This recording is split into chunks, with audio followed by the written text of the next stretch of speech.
Would you have hired any of Jesus' disciples? Why or why not? Great question. Would you have hired any of Jesus' disciples? My answer is, knowing what I know now, I would have hired 11 of them. I would have clearly passed on Judas.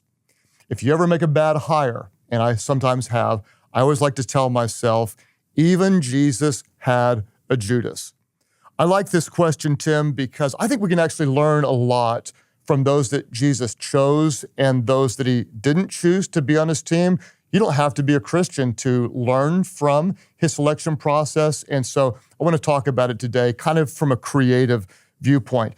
Some thoughts about who Jesus hired. Number one, Jesus chose people that others overlooked. He chose people that others overlooked. In fact, you need to remember that you'll often find great and talented people that others overlook. If you're not just looking at what everyone else is looking at, you can see things in people, qualities that are often hidden or not quite as obvious. You can find greatness in people that others overlook. Number two, Jesus passed on those trained by the traditional system. Think about this. When he recruited his disciples, he didn't invite a single scribe, a Sadducee, a Pharisee, no one from the organized religious tradition to be a part of his inner circle of 12. This implies, and I can't totally know his motives, but it implies that perhaps he believed that he could train them better than the traditional path.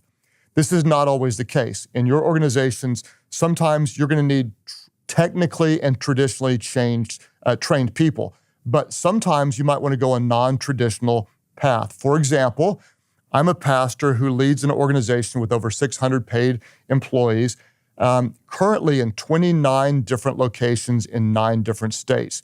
Even if you don't know a lot about churches, you would probably say that's not a traditional church model. That's not like most churches in the community. It's a non-traditional model. So in our system, honestly, it's rare that a traditionally trained pastor thrives in our model. It's not that traditionally training pastors is bad or wrong, it's just traditional.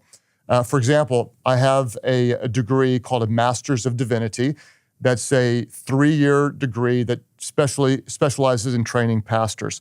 I am not against higher education. I'm completely for higher education. But in our context, to be real honest, seminary grads have struggled more than those who are not seminary grads. And in our context, it's oftentimes those who are spiritually minded business leaders end up doing better transitioning onto our staff than those who have been traditionally trained. This is not true for all churches, it's simply true for us.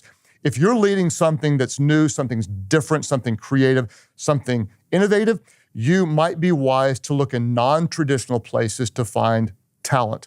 Back to Jesus and his team. While many people are shocked by his choices, he obviously saw qualities that he liked that others undervalued. When you think about it, the disciples, they often get a bad rap. They're often criticized, but these guys were not idiots. Andrew, Peter, James, and John, they were business owners. They ran a fishing business, and their business experience provided tremendous value that could help move the mission forward.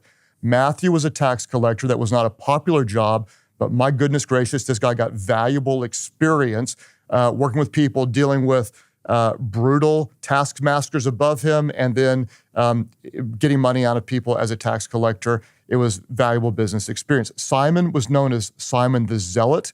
He was either a politician or a revolutionary. This guy had skills from that could be valuable. And then James and John were called sons of thunder. Sons of thunder. I'm not sure why nobody is, but that's just cool, okay? I just have a feeling these guys could bring the heat if they had to bring the heat. Jesus saw qualities in these leaders that other people undervalued. He chose those others overlooked. He passed on those trained by the traditional system. Number 3, he had a very intentional onboarding and training process. I know theologians wouldn't call it that, but from a leadership perspective, that's what I would say. For 3 years, he intentionally and consistently invested in his team. He was involved in the details of their lives.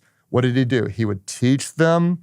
He would show them how he would do it. He would give them feedback. He would empower them. It was a very intentional onboarding and training process. Number 4, he delegated full authority for them to carry on his vision and mission. That's what he did. After 3 years of training, he essentially said, now, here's your assignment. Go into all the world, make disciples, baptize them in the name of the Father, the Son, and the Holy Spirit. Here's what Jesus did. He said, here's what I want you to do. Here's where I want you to do it. But Jesus did not tell them how they were to do it. He empowered them to fulfill his mission. That's why, Tim, I think it's a great question. What can we learn about how Jesus recruited people? Thank you for your question.